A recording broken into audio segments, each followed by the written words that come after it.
Bonsoir, bienvenue à vous en direct sur Public Sénat. Voici les titres du 22h ce soir. Des murs qui tombent en ruine. Une effroyable odeur d'ordures, de l'eau qui ruisselle dans les bâtiments, des rats qui pullulent, des caïds qui imposent leurs lois. Voici le quotidien des détenus de la prison des Baumettes à Marseille. Le constat est terrifiant. Le contrôleur général des prisons, Jean-Marie Delarue, tire la sonnette d'alarme. Comment en est-on arrivé là? Élément de réponse dans ce journal. C'est une épreuve de force qui démarre entre le gouvernement et les syndicats de Florange. Le président Hollande fait la promesse que tous les engagements pris seront tenus. Pour les ouvriers, le report du projet Ulcos ce matin constitue la goutte d'eau qui a fait déborder le vase de leur mécontentement. Analyse avec nos chroniqueurs Jean-Louis Gombaud et Stéphane Rosès. Tandis que l'Égypte s'enfonce dans une crise politique marquée par de fortes violences dans les rues, en Tunisie, la défiance grandit vis-à-vis des islamistes d'Ennahda. Un appel à la grève générale a été lancé par la plus grande centrale syndicale du pays. Et du Caire à Tunis, les islamistes au pouvoir se heurtent aux forces laïques bien décidées à ne pas se laisser imposer un modèle de société. Plus d'éléments dans le tour de l'info tout à l'heure. Voilà pour le programme. Merci d'être en notre compagnie ce soir.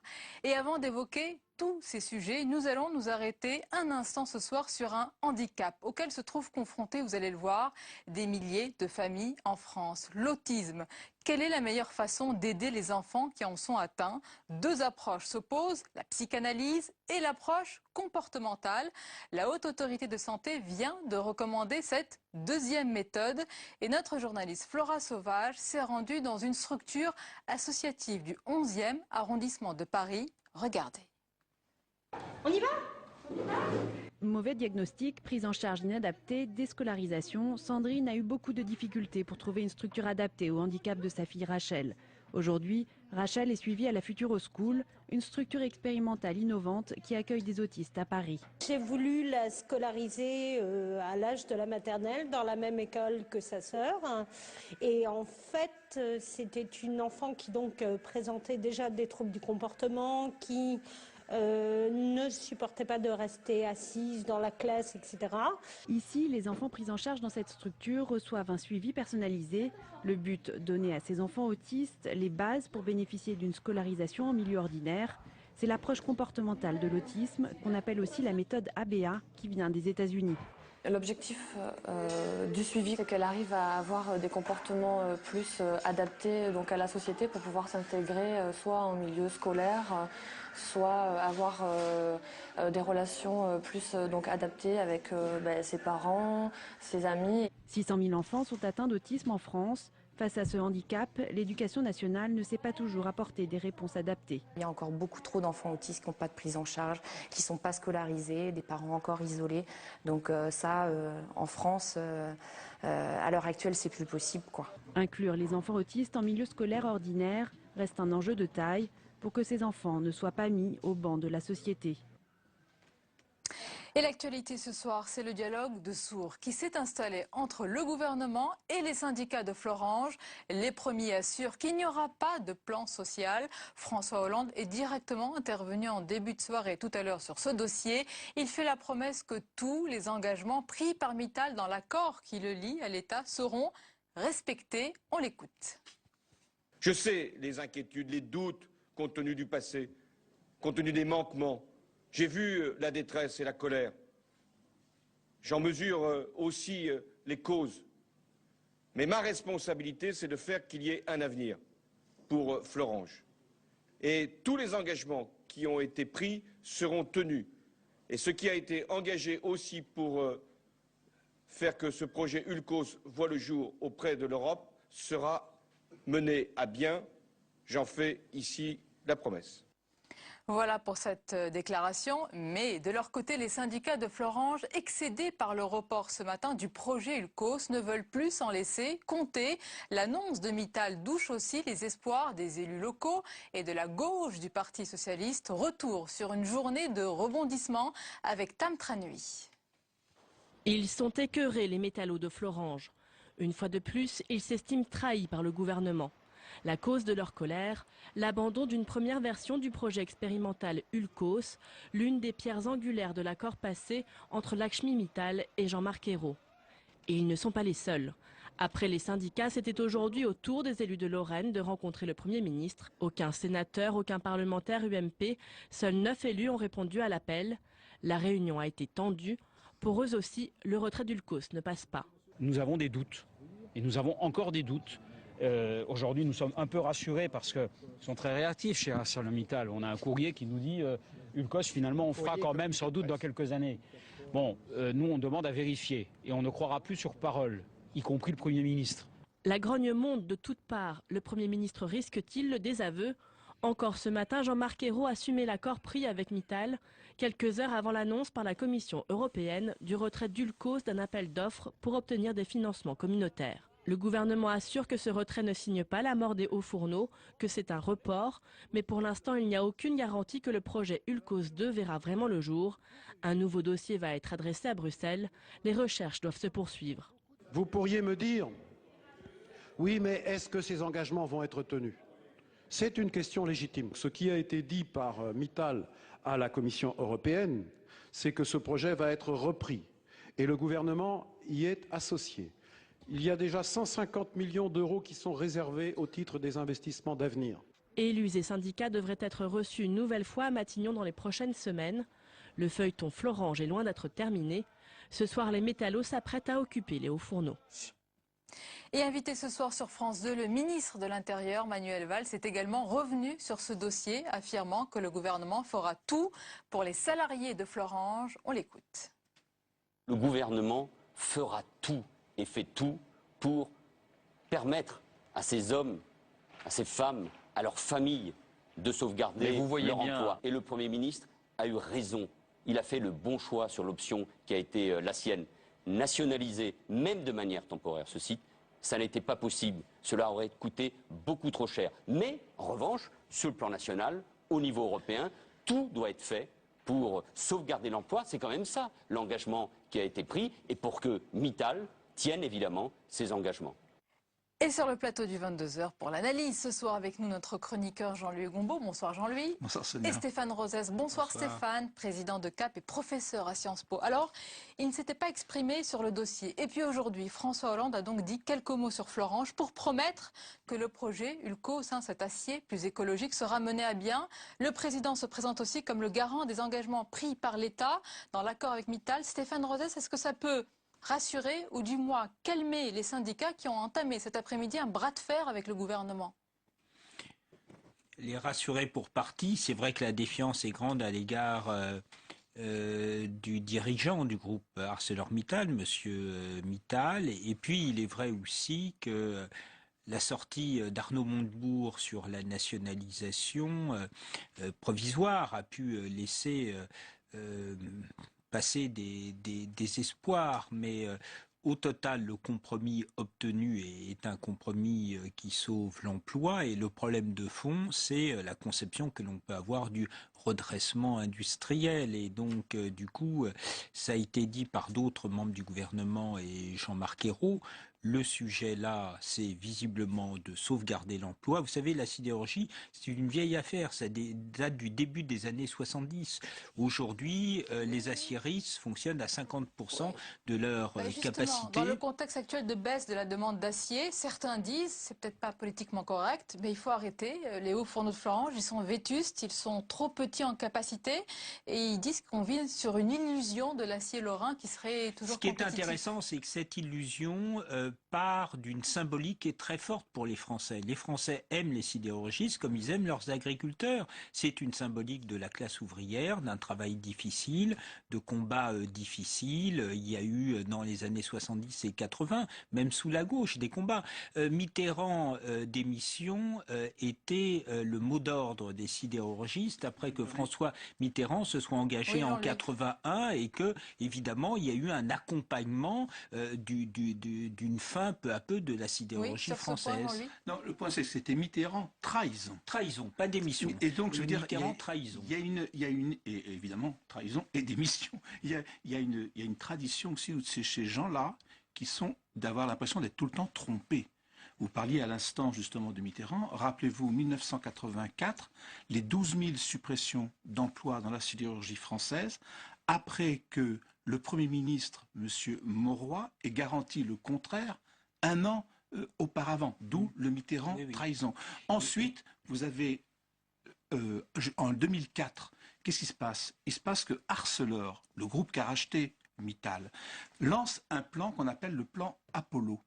Et ce plan Apollo prévoyait de très nombreuses par milliers de suppressions d'emplois. Mittal, qu'est-ce qu'il fait? Il dit, mais attendez, je fais une OPA sur Arcelor, et moi, je vous garantis l'emploi. Ce qui fait que Mittal a été bien accueilli par les syndicats de la sidérurgie. C'était en 2006.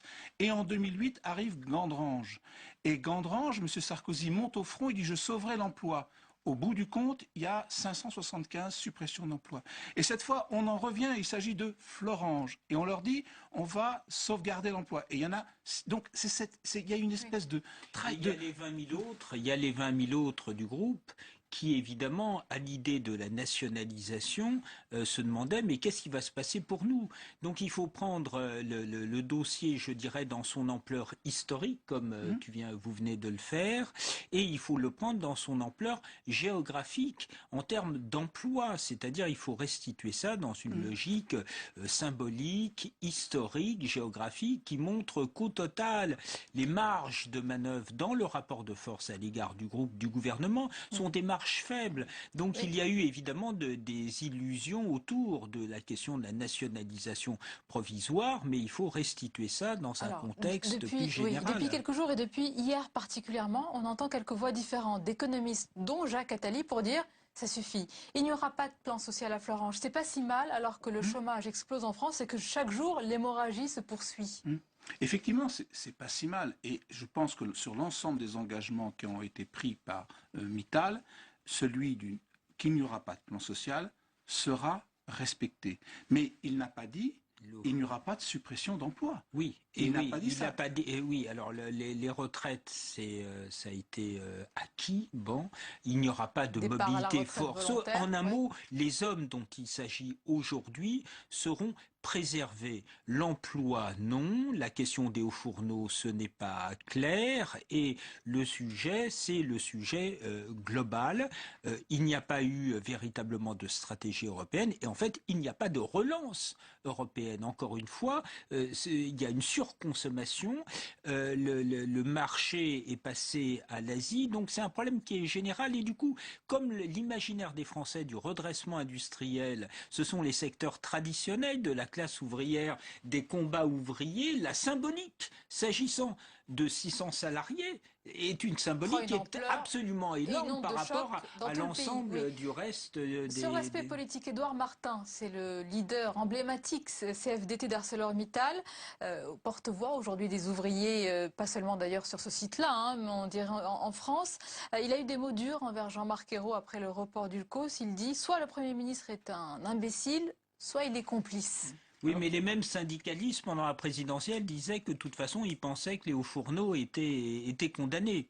Donc, tout est affaire de perspective. Je crois qu'il y a eu effectivement, à partir du moment où la question de la nationalisation a été évoquée, je pense qu'il y a eu, évidemment, on peut comprendre le dépit, la déception, voire la colère des sidérurgistes, mais il y a ce sujet, c'est qu'au départ, même lors de la présidentielle, car ce dossier a été un sujet de la présidentielle pour François Hollande et Nicolas Sarkozy, d'où le fait que François Hollande intervienne, il y avait déjà un grand scepticisme sur le fond chez les syndicalistes. Ce soir, et le bras de fer est engagé, Jean-Luc. Alors, il perdure parce qu'il y a quand même une claque qui a été donnée aujourd'hui hier soir, par Mittal au gouvernement français, lorsqu'il publie la lettre à la Commission européenne, comme quoi il renonçait pour le moment au projet Ulcos.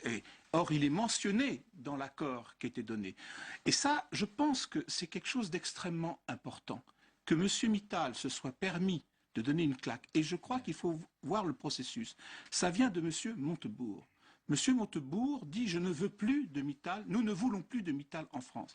Lorsque Mittal rencontre François Hollande en jeudi dernier, d'après le Canard enchaîné, il paraît un témoin assiste à la scène, Et M. Mittal rentre dans le bureau du président et dit « Je vous demande des excuses pour la phrase de votre ministre ». Et François Hollande aurait répondu « Il n'est pas question d'excuses, je vous demande moi ce que vous comptez faire à Florange ».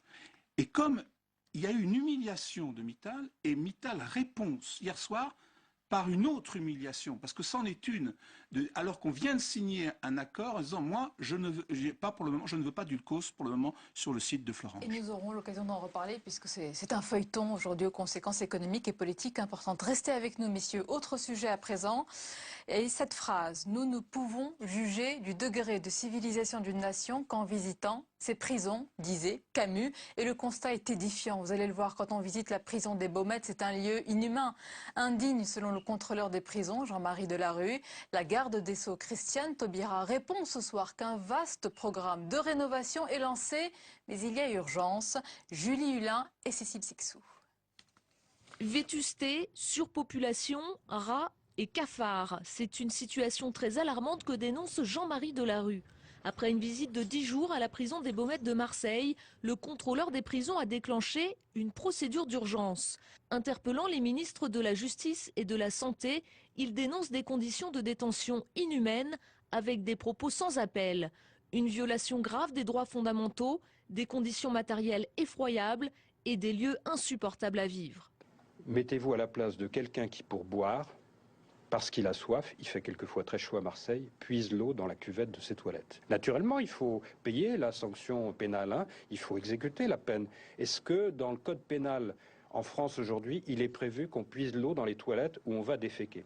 Pardon d'être grossier, mais c'est ça. Autre constat, celui d'une surpopulation inquiétante. La prison compte en moyenne 1800 détenus pour 1200 places, un taux de surpopulation de 145%. Dans ces conditions, les surveillants apparaissent démunis face à une violence omniprésente. Je prends acte de l'état d'un établissement dont j'avais connaissance partiellement, puisque nous savons que le parc pénitentiaire est en très mauvais état. Ces dernières années, il a été très mal entretenu.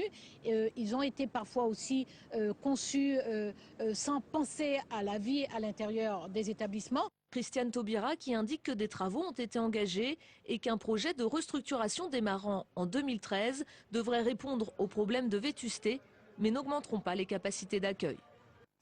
Et notre invité pour parler de ce sujet, Patrice Spinozzi, bonsoir. Bonsoir. Bienvenue, vous êtes avocat et administrateur de l'Observatoire national des prisons. D'abord, est-ce que vous avez été surpris par ce constat dressé par le contrôleur des prisons ? J'ai été évidemment très choqué par ce constat, mais au fond assez peu surpris. L'état des prisons en France est déplorable depuis un grand nombre d'années, et c'est bien toute la difficulté. Aujourd'hui, le contrôleur général des prisons, et c'est son rôle, met la lumière sur la prison des Baumettes, mais c'est un problème que nous connaissons régulièrement, qu'il s'agisse de la prison de Fleury, qu'il s'agisse de la prison de Fresnes. Il y a un parc carcéral qui est très ancien en France, qui est très vétuste et qui est très délabré, ce qui aboutit à ces extrémités graves. Mais sur les Baumettes, vous l'avez dit, hein, le constat ne date pas d'hier ni d'avant-hier. Droite et gauche sont concernés. On a relevé les différents rapports. Il y a eu le rapport du comité de prévention de la torture en 1991, du Sénat en 2000, ou encore du commissaire européen aux droits de l'homme en 2005. Ensuite, c'était au tour de la sous-commission départementale pour la sécurité de demander en 2011 la fermeture des locaux. Comment les pouvoirs publics ont pu laisser une telle situation avec autant de signal d'alerte ? Il faut bien comprendre qu'il y a une réticence des pouvoirs publics à engager des grands programmes de réfection, car évidemment ces programmes coûtent cher et on cherche toujours d'autres choses à faire qu'à rénover les prisons. Or, vous l'avez dit tout à l'heure, une société se mesure à l'aune de sa capacité à traiter ses prisonniers. Il en va d'une question de civilisation, c'est extrêmement grave, et quand on lit sous la plume du contrôleur général des prisons qu'aujourd'hui en France, en 2012, dans des prisons françaises, eh bien, il y a des rats, il y a des gens qui vivent dans un état de dénuement total. Lorsqu'il pleut, eh bien, votre prison est inondée. C'est absolument inacceptable et c'est heureux que, par ce coup de projecteur, le contrôleur général attire l'opinion aussi bien publique, mais aussi politique. On l'a vu. Il faut lire ce rapport, il faut lire aussi ce dossier dans Le Monde, cette enquête où il y a cette partie dont vous parlez, il y a aussi la partie des sévices, etc. C'est édifiant. Alors la garde des Sceaux ce soir, elle répond au cri d'alerte du contrôleur des prisons. Elle dit un vaste programme de rénovation des prisons est en cours pour les Baumettes, pour Fleury et pour la prison de la Santé. Ces travaux sont importants, ce n'est pas rien d'un point de vue budgétaire, mais est-ce que cela peut changer les choses? Évidemment, cela peut changer les choses si les choses sont faites et si les choses sont bien faites. Vous l'avez dit, il y a déjà eu plusieurs rapports, il y a eu déjà plusieurs engagements. Donc il faut que les choses se passent. Mais au-delà du nombre des prisons qu'on a vocation à créer, au-delà des différents travaux qu'on est susceptible de faire, il y a aussi une véritable question de réflexion sur ce qu'est la prison. Il faut que l'on arrête de mettre des gens en prison de façon inutile. Au-delà de Elle est entamée cette réflexion? Aujourd'hui, elle semble entamée, ou en tout cas, elle a été amorcée par le gouvernement de Madame Taubira. Mais là, encore une fois, nous attendons de voir à quoi elle va aboutir. Il faut repenser la prison et il faut repenser le sens de la peine. C'est bien là que doit être la réforme, au-delà de la seule question de savoir. Mais là, il y a urgence pour les Baumettes. Mais l'urgence des Baumettes, elle a vocation à être réglée immédiatement. Avec l'Observatoire international des prisons, nous comptons évidemment entamer des actions judiciaires pour forcer à la fermeture d'un certain nombre de cellules qui semblent manifestement dans une situation de dégradation inacceptable. Donc évidemment, il va y avoir des actions. Mais les Baumettes, encore une fois, ne sont que un des éléments du problème. Il faut avoir une réflexion plus globale. Il faut changer les prisons en France pour que la France puisse être fier de ses prisons. Jean-Marie Delarue a dénoncé, je cite, une violation grave des droits fondamentaux. Vous êtes avocat. Oui.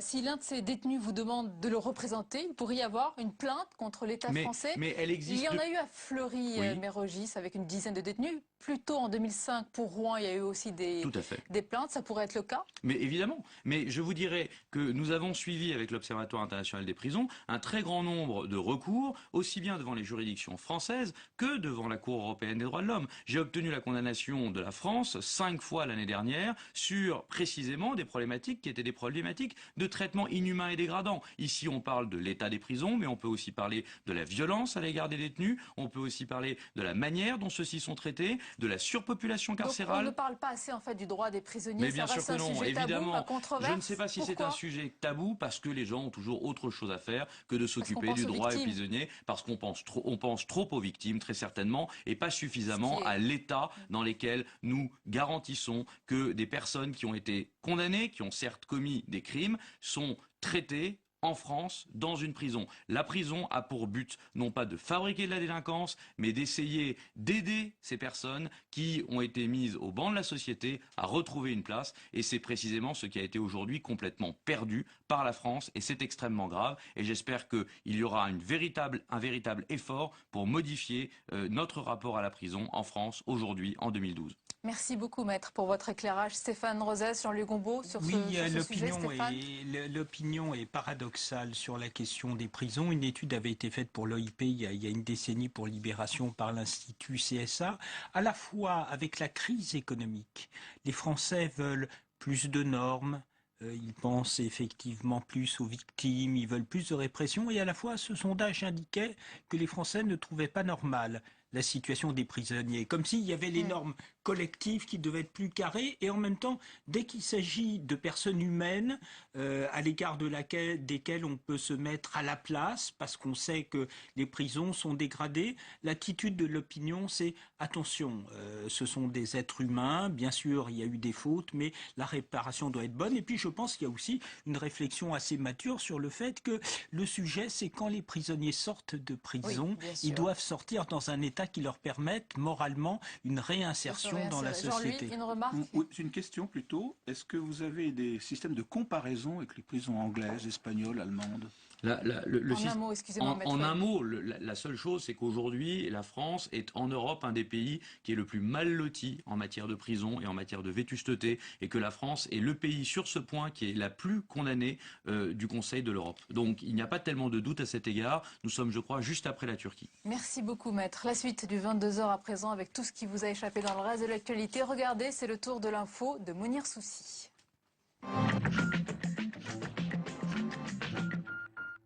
Des chars et des véhicules blindés aux abords du palais présidentiel pour tenir à distance les opposants à Mohamed Morsi.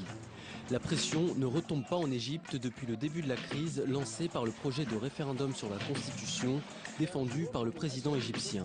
Pro et anti-Morsi s'affrontent violemment depuis hier. Bilan des centaines de blessés et au moins 5 morts.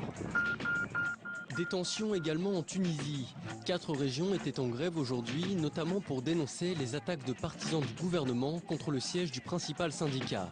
Plus largement, les critiques visent le gouvernement islamiste dirigé par Enarda. L'architecte brésilien Oscar Niemeyer est décédé la nuit dernière à 104 ans.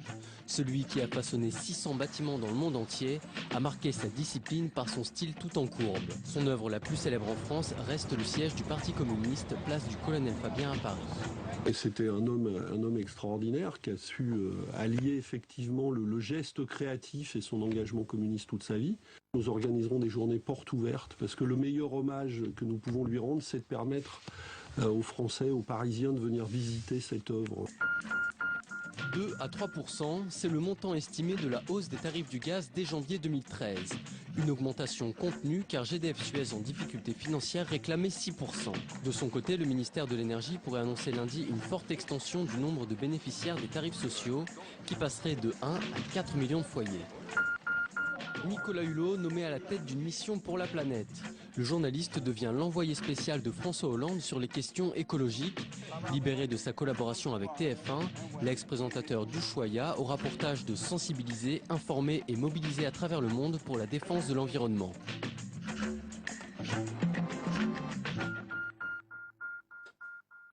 Et à présent, une nouvelle rubrique dans le 22h, ça sera comme ça chaque jeudi, c'est l'actualité de la semaine. Croqué, vous allez le voir par notre dessinateur Hervé Baudry. Alors Jean-Louis et Stéphane, regardez bien puisque je vous demanderai de choisir le dessin, l'actualité qui vous a marqué cette semaine. Ça doit être sérieux.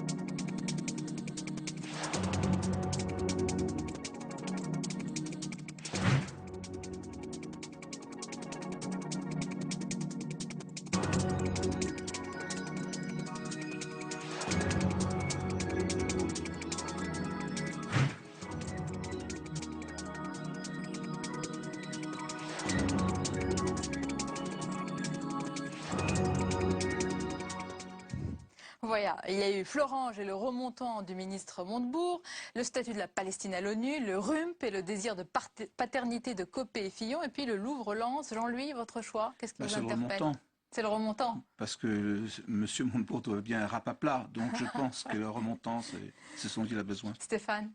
J'allais dire la même chose, donc je vais aller sur le Louvre à Lens. C'est évidemment une initiative après l'exportation du Louvre dans les Émirats, dans le Golfe. Vous êtes très sérieux, mais je vous ai vu plus rigoler sur le RUMP et le désir de paternité de Copé et Fillon. On va pas le dire. Mais voilà, bien, soyons sérieux. On va rester à l'espace public sur les thèses de paternité, mais effectivement, il y avait quelqu'un qui avait dit au moment du mariage pour tous, l'UMP a 2 papas, c'est-à-dire François Fillon et Jean-François Copé. J'avais trouvé ça aussi assez drôle. Aussi. Merci beaucoup. Merci Jean-Louis, merci Stéphane. C'est la fin de ce journal. Merci à vous de nous avoir suivis. Je vous souhaite une très belle soirée. On se retrouve en début de semaine avec plaisir.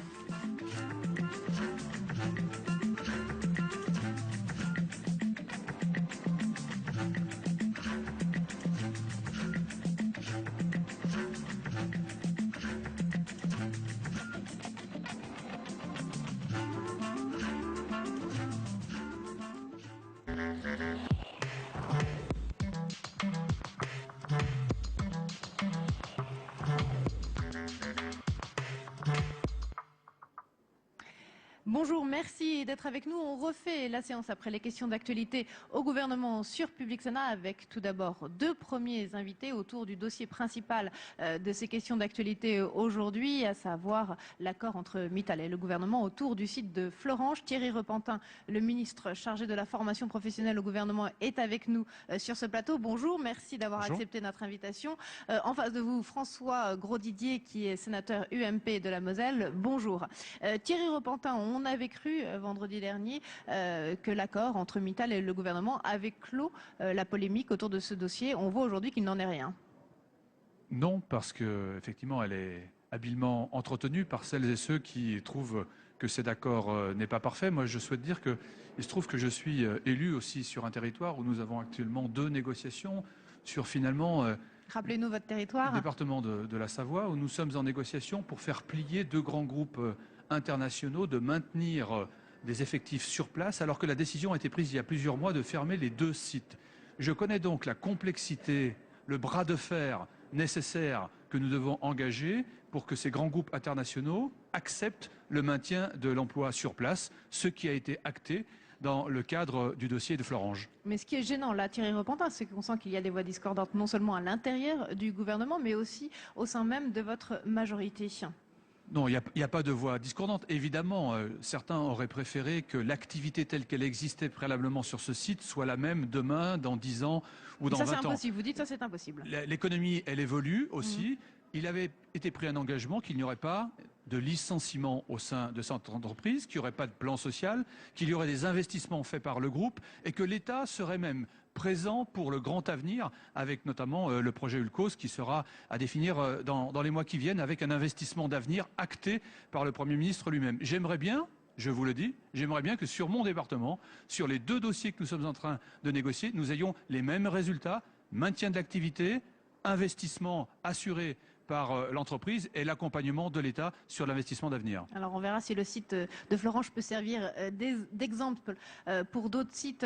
En France, quand même, aujourd'hui, il y a encore la sénatrice socialiste Marie-Noëlle Lienemann qui demande encore et toujours la nationalisation du site. Vous dites ça, cette polémique, elle est close, elle est terminée autour de la nationalisation?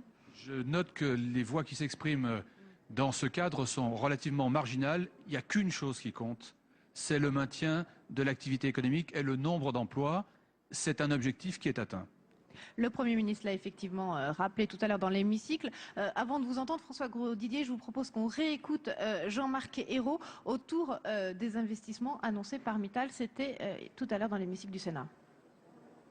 Il y a déjà 150 millions d'euros qui sont réservés au titre des investissements d'avenir et qui sont gérés par le commissariat général à l'investissement qui est dirigé par Louis Gallois, qui est placé auprès du Premier ministre. Donc, vous pensez bien que ces 150 millions réservés pour ce projet, j'ai tout à fait l'intention qu'ils soient utilisés. J'ai d'ailleurs demandé à Madame la ministre de l'Enseignement supérieur et de la Recherche, Geneviève Fioraso, qui est également présente au banc du gouvernement, de réunir immédiatement tous les laboratoires de recherche intéressés, et ils sont nombreux, pour justement remettre à plat le volet recherche. Et c'est ce qui est fait.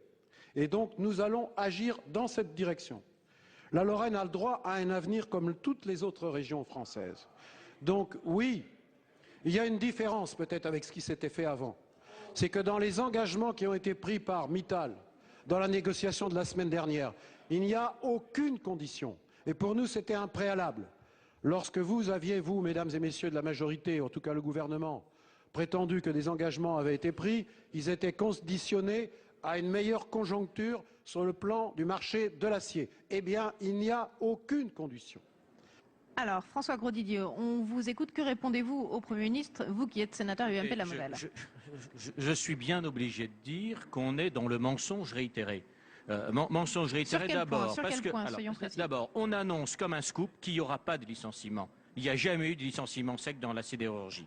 En revanche, vont être licenciés les sous-traitants, vont être licenciés les intérimaires. Et par ailleurs, il y aura bien dans la filière chaude 600 suppressions d'emplois qui ne seront pas remplacés. Et pour la première fois dans l'histoire des restructurations, on va vers des suppressions d'emplois sans pour autant que des emplois de substitution ne soient envisagés. On ment quand on parle de 180 millions d'euros d'investissement, alors que si on enlève les investissements de maintenance, il n'y en a plus que 50. Et 50 sur 5 ans, sans engagement pour 2013, c'est-à-dire moins que ce que Nicolas Sarkozy, qui a pourtant été vilipendé, avait immédiatement obtenu pour maintenir ouverte la perspective de réallumage de ces hauts fourneaux. Donc on en a eu moins après toutes les rodomontades auxquelles on a assisté. Enfin, il y a quelque chose d'insupportable et que je viens d'entendre de Monsieur le ministre. On va finir par présenter les Lorrains comme des privilégiés parce qu'on a des plans sociaux dans nos industries lourdes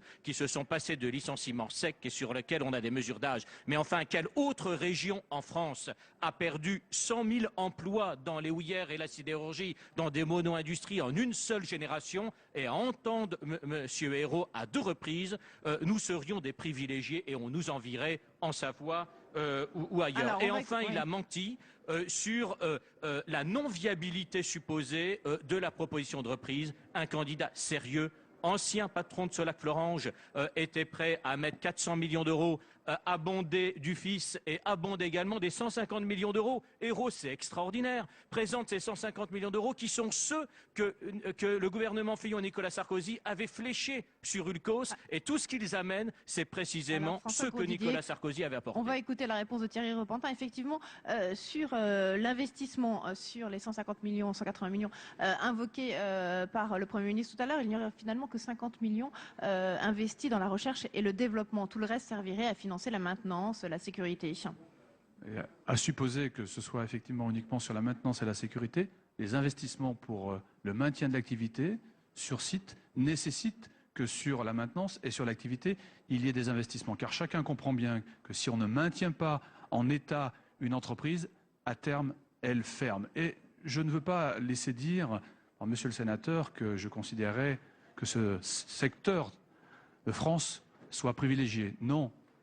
Là où il y a une vraie volonté, par contre, que nous souhaitons avoir partout, c'est effectivement le maintien, la défense de l'emploi. Et on parle beaucoup, à juste titre, aujourd'hui du site de Florange, avec une vraie mobilisation de l'État sur place, avec des engagements effectivement qui ont été pris et qui seront tenus, nous l'avons dit. Mais je souhaiterais aussi qu'on n'oublie pas la multiplicité, monsieur le sénateur, des plans sociaux qui, depuis le mois de mai, ont été annoncés par des grandes entreprises internationales qui avaient des perspectives de fermeture complète de sites en France et qui, se présentant devant nos prédécesseurs, se sont entendus dire « Attendez l'élection présidentielle, nous ne souhaitons pas signer effectivement de fermeture de sites. Nous sommes obligés de rattraper tout ce temps perdu et les dizaines de milliers de suppressions d'emplois, des plans sociaux d'entreprises, hélas, ils sont aussi le fruit de décisions qui n'ont pas été prises avant l'arrivée de la gauche au pouvoir. Il ne faut pas que nos téléspectateurs soient trompés par des argumentations. Pour revenir sur le dossier de Florange, quelle garantie vous avez de Mittal concernant le maintien de ces emplois, alors qu'on a vu aujourd'hui, par exemple, que sur le futur projet Ulcos, eh bien, il y avait en quelque sorte une nouvelle trahison, peut-être, de Mittal, puisque ce projet est abandonné temporairement, peut-être. Alors vous avez employé un terme qui est un peu fort, dire de trahison. Il y a une remise en cause du projet d'Ulcos 1 pour effectivement redéposer un dossier qui techniquement soit plus acceptable par la Commission européenne, car le projet premièrement proposé ne correspondait pas au cahier des charges. Donc il y a un report, mais vous connaissez beaucoup de sites où le Premier ministre, les ministres s'engagent, prennent leurs responsabilités devant la France en maintenant, en disant que l'emploi sera maintenu.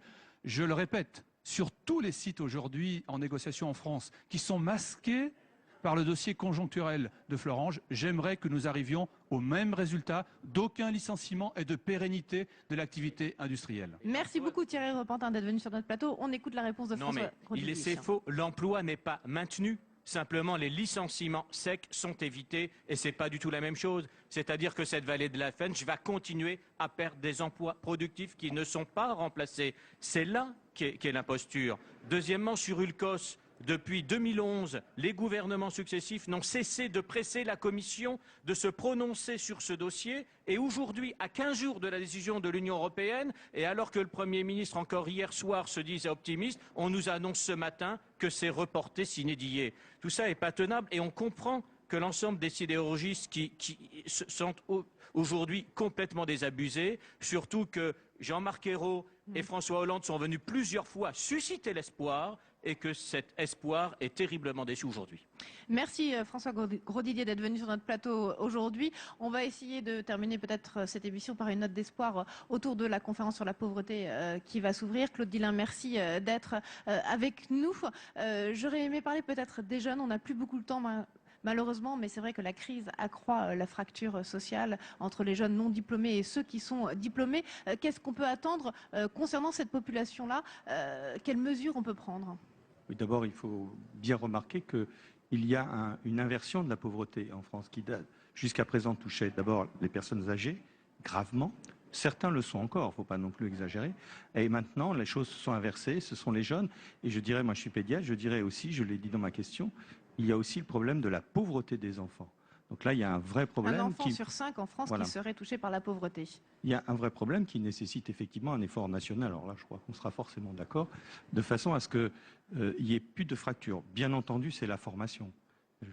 Je sais très bien ce qui se passe dans ces quartiers en difficulté.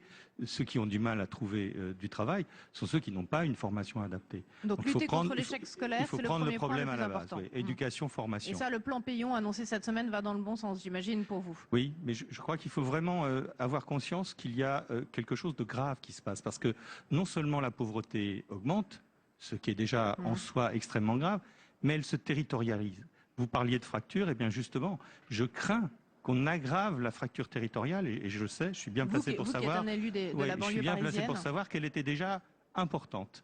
Et donc là, moi je pense qu'il y a une menace pour la cohésion, non pas sociale, la cohésion sociétale. C'est-à-dire qu'on arrive maintenant à avoir des territoires qui ne vivent plus du tout dans le même univers que d'autres territoires. Je peux vous garantir, quand moi je passe de certains quartiers de la banlieue de Clichy ou autres, et que je vais dans un autre quartier, j'ai l'impression de ne pas vivre dans le même pays. Je le dis très clairement, avec les mêmes références culturelles, etc.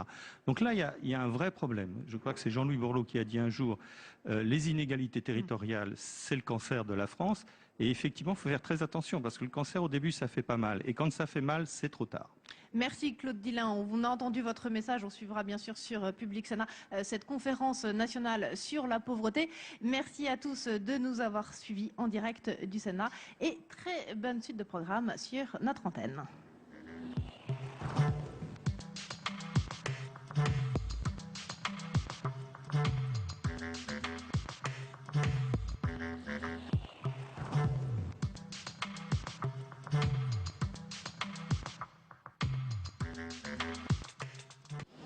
Le vrai courage, Gilles Leclerc, c'est pas d'augmenter les impôts, tout le monde sait le faire. Nicolas Sarkozy est parti, mais la crise n'est pas partie. La politique économique du gouvernement, je lui donnerai un 0 pointé. Tous les matins à 8h15, Guillaume Durand et Gilles Leclerc reçoivent une personnalité politique dans l'invité politique. Reconstruire sa crédibilité, reconstruire sa popularité. Il ne faut pas préjuger, on peut juger après. En partenariat avec Radio Classique, l'invité politique, tous les matins à 8h15 en direct sur Public Sénat.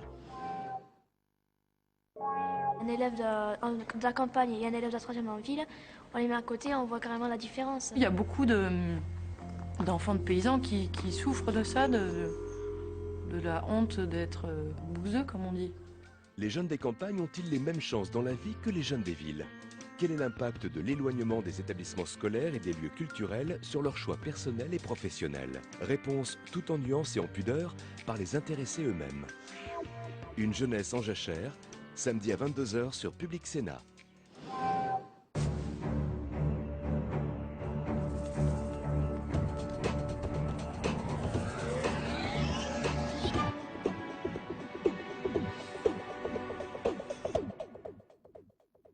Bonjour à tous, un lieu, nous sommes à Vimy, quelque part entre Lens et Arras.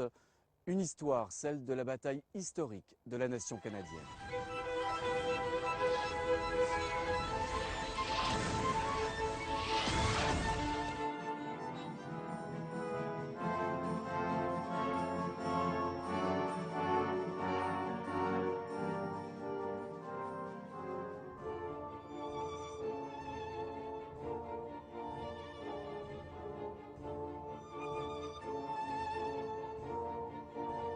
Vimy n'est pas n'importe quelle bataille. D'ailleurs, Vimy n'est pas n'importe quelle victoire non plus, on le verra.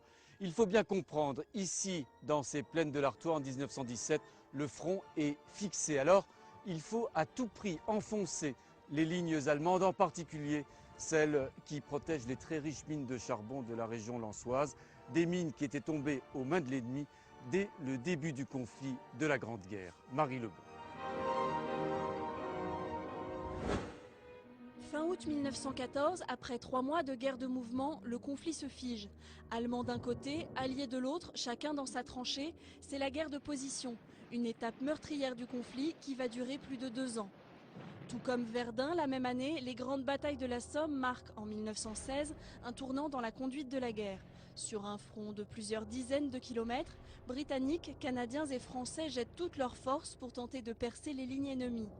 Les moyens techniques et humains sont considérables, 3 millions de soldats participent au combat.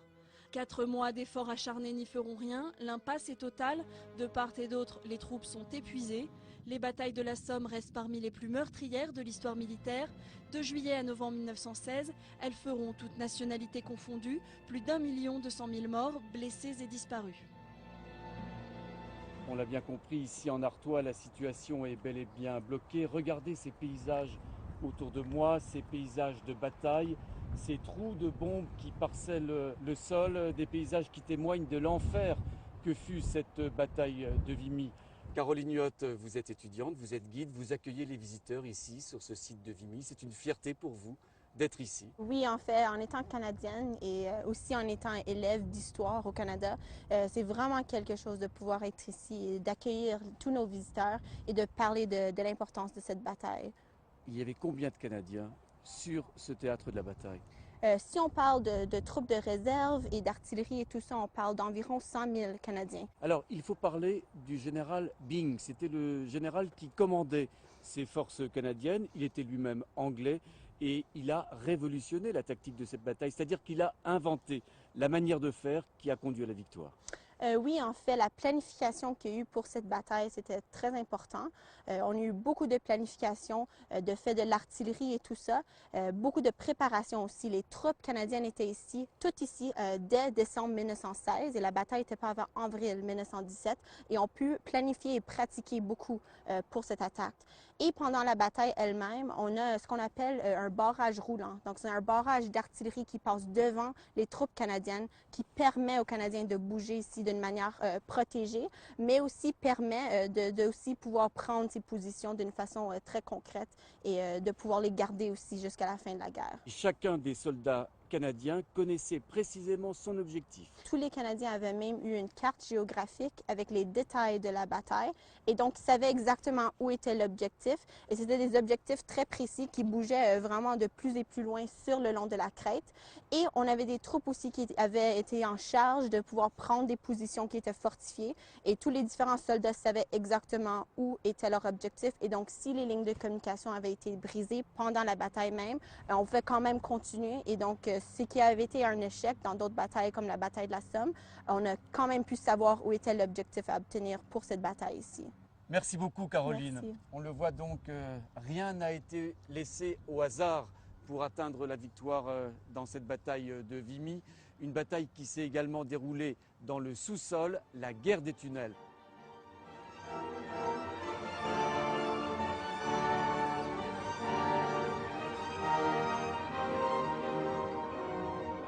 Alors les voilà, ces fameux tunnels de Vimy. Je rejoins Marc-André qui est également étudiant, également guide ici sur le site de la bataille. On va les visiter tout de suite, ces tunnels. Tout à fait, suivez-moi.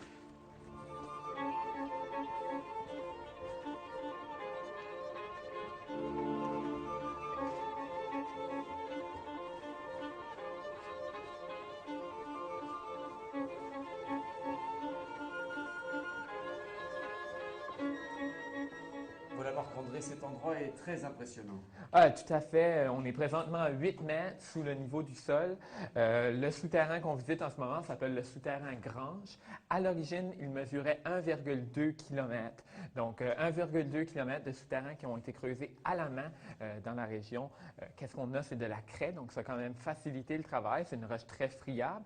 Et ça a aussi été fait par des mineurs professionnels, des mineurs du pays de Galles, donc qui faisaient partie de l'armée britannique et qui sont venus venus prêter main forte dans l'armée. Des souterrains qui étaient énormément précieux, qui permettaient par exemple le transport de marchandises, etc., de munitions, de nourriture vers les lignes avant, parce que les souterrains sont perpendiculaires au front et donc permettaient le transport, permettaient aussi de cacher ce transport. Alors vous dites les souterrains, il y en avait plusieurs sur l'ensemble du champ de la bataille. Pour les Canadiens, on parle de 13 souterrains au total, donc 10 kilomètres environ de souterrains qui ont été créés dans le secteur uniquement pour ceci. Dans un premier temps, ces souterrains étaient destinés à fournir des munitions pour la ligne de front.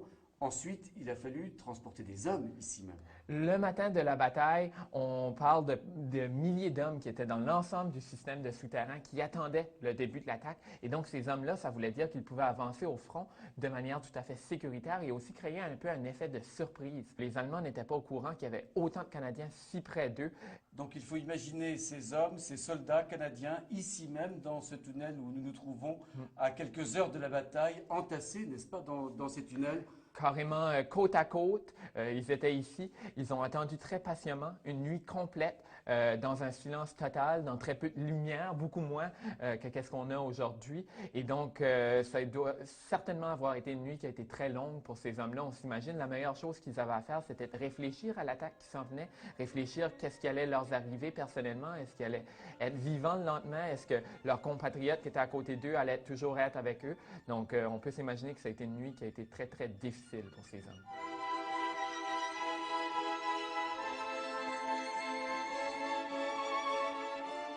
Le 9 avril 1917, les premières vagues d'assaut montent à l'assaut de cette crête de Vimy. Après plusieurs journées d'intenses bombardements, depuis le 20 mars, les canons alliés inondent de bombes les lignes allemandes. Quelques jours plus tard, c'est déjà la fin de la bataille. Et c'est bien là la preuve de l'efficacité de la technique mise au point par les troupes canadiennes. La bataille de Vimy aura fait 3598 morts et plus de 7000 blessés.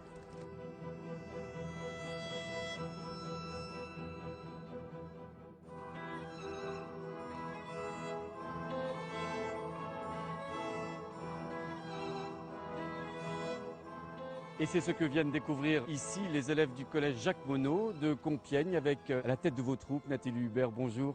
Vous êtes professeur d'anglais dans ce collège. Pourquoi avez-vous décidé de venir ici à Vimy aujourd'hui ? Eh bien parce que je voulais partager avec mes élèves ce sentiment que j'ai de reconnaissance envers tous ces jeunes qu'ils vivent un petit peu au travers de ces visites, ce qu'ont pu vivre ces jeunes dans le cadre de cette terrible guerre. C'est un peu bouleversant de savoir qu'il y a autant de morts de notre âge, de jeunes de notre âge qui sont morts ici. Je trouve ça triste quand même de voir autant de morts. Il faut être reconnaissant justement, c'est pas seulement des Français, c'est aussi beaucoup de gens d'autres pays, par exemple des Canadiens, comme on est aujourd'hui à Vimy. On n'a jamais traversé ce genre d'épreuve et pour nous ils ont fait ça, donc on est reconnaissant. Même si on doit avoir des idées grâce à quelques images ou quelques témoignages, ça sera jamais exactement comme ça s'était passé et que, faut y être pour vraiment se rendre compte de ce que c'est.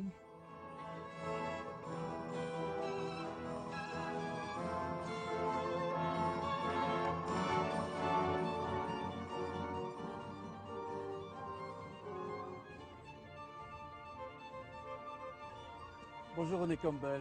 Bonjour, bienvenue. Merci, vous êtes la directrice de ce site. Que représente ce mémorial pour les Canadiens aujourd'hui ? Mais pour les Canadiens, c'est vraiment la représentation de la Première Guerre et nos efforts lors de la Première Guerre. Le Canada est un très jeune pays au moment du début de la guerre. Nous étions assez avec des liens d'attache très proches avec la France et surtout avec la Grande-Bretagne. Donc lors de la guerre, c'était vraiment une première fois qu'on a vraiment vu une maturité. On a eu un développement au long de la guerre qui a vraiment vu un point tournant ici sur la crête de Vimy en 1917. René Campbell, en quoi ce monument est extrêmement important pour la nation canadienne ? Nous étions un pays très jeune au moment de la guerre. C'est lors de la guerre qu'on a pris une maturité et qu'on est devenu, pour certains, qu'on est devenu une nation. Et donc, plutôt ici, sur la crête de Vimy, que nous avons combattu une première fois les 4 divisions ensemble, donc toutes les 4 divisions de l'armée canadienne et non avec les Britanniques ou avec autres forces, mais vraiment ensemble, côte à côte avec les Britanniques, mais comme une force canadienne. Et nous avons pris la crête, la première grande victoire du Canada comme nation. Et c'est ainsi la raison qu'on a décidé de construire ce monument sur la crête de Vimy. Alors il faut dire que le Canada, en tout cas les provinces canadiennes, n'avaient finalement jamais connu la guerre. Non, la guerre au Canada, la dernière fois qu'elle a eu lieu, c'était en 1812. Et la Confédération date de 1867. Donc c'était vraiment... les guerres ont toujours lieu ailleurs pour le Canada, d'ailleurs. Donc il y a quelques provinces qui étaient entrées à la Confédération que quelques années avant la guerre. Et c'était vraiment du nouveau, que chacun de l'Est en l'Ouest était un à côté de l'autre sur le champ de bataille. Alors il est remarquable de constater que 600 000 Canadiens sont venus pendant cette guerre de 14-18 combattre sur le sol français. C'est inimaginable comme nombre, compte tenu de la population de l'époque, 8 millions seulement d'habitants au Canada. Oui, c'est vraiment quelque chose d'incroyable. Tout le monde connaissait quelqu'un, évidemment, qui était à la guerre. Et même à ça, il y a 10% d'entre eux, 66 000 à peu près, qui sont morts, ici en France ou en Belgique. Alors, c'était d'un impact énorme sur le Canada.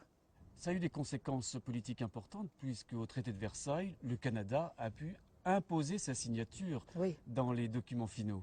Normalement, ce serait la Grande-Bretagne qui aurait signé pour nous, mais en raison de nos efforts lors de la guerre et bon, les victoires qu'on avait eues, les pertes qu'on avait eues à la guerre, on a pu signer le traité de Versailles qui a aussi amené, qui a commencé un processus d'indépendance un peu de la Grande-Bretagne. Donc c'est peu après, en 1931, qu'on a signé le statut de Westminster qui permettait au Canada de faire ses propres lois. Vous dirigez ce site, René Campbell, qui vient visiter aujourd'hui le champ de bataille de Vimy. Au cours de l'année, on reçoit à peu près 720 000 visiteurs, donc la grande majorité sont français. Nous recevons aussi beaucoup d'écoliers britanniques, suivis des Canadiens. À peu près 15 à 20 000 Canadiens vont visiter le site par année, ce qui est quand même énorme lorsqu'on constate que c'est en France et c'est à 1 heure de Paris, donc c'est pas nécessairement évident pour tout le monde.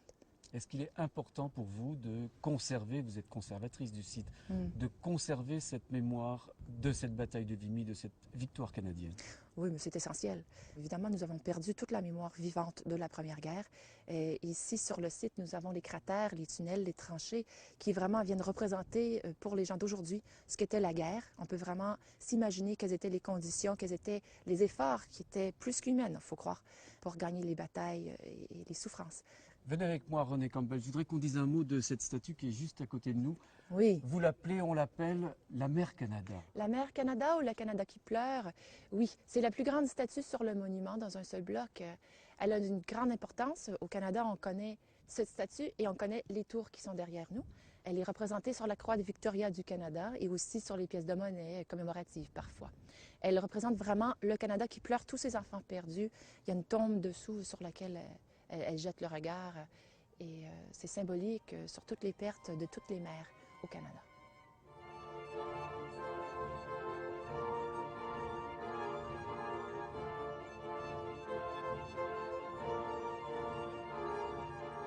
Il y a sur ces murs les noms des 11 285 soldats canadiens tués ou portés disparus sur le sol français. Grâce à eux, Vimy reste et restera éternellement une terre canadienne. C'est la fin de cette émission. À très bientôt pour une nouvelle édition d'Un lieu, une histoire.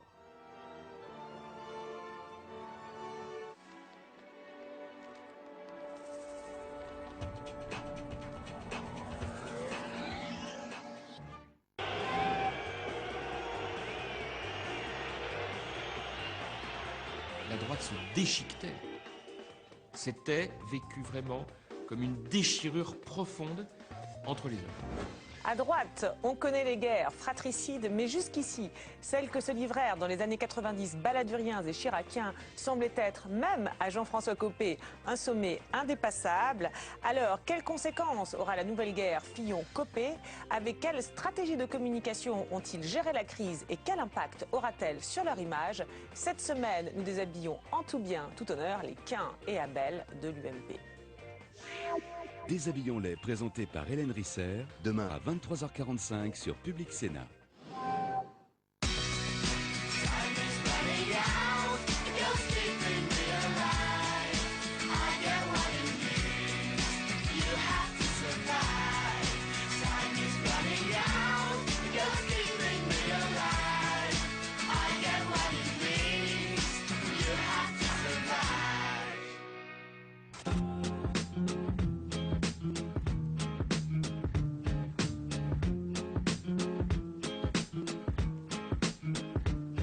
Bienvenue dans Génération République. Chaque mois, Génération République s'efforce de réconcilier notre jeunesse et notre République, ses institutions et toutes les questions qui se posent dans notre société d'aujourd'hui.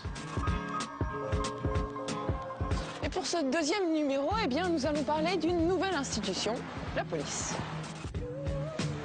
Et aujourd'hui, c'est le lycée Paul Lapie de Courbevoie qui nous accueille. Ce lycée date de 1930 et a connu quelques élèves devenus par la suite célèbres. Louis de Funès, Isabelle Adjani ou Jean-Pierre Daroussin. Et parmi les 1200 lycéens de cet établissement, eh bien, c'est une classe de terminale littéraire qui va discuter avec nous de la police, de cette institution, de son fonctionnement, son rôle, ses missions, mais aussi pour nous livrer leur ressenti par rapport à ces policiers à la fois si proches et si lointains. Nous pourrons d'ailleurs échanger avec un ancien flic de la PJ devenu scénariste. C'est Michel Alexandre qui a coécrit L627 avec Bertrand Tavernier ou Le coup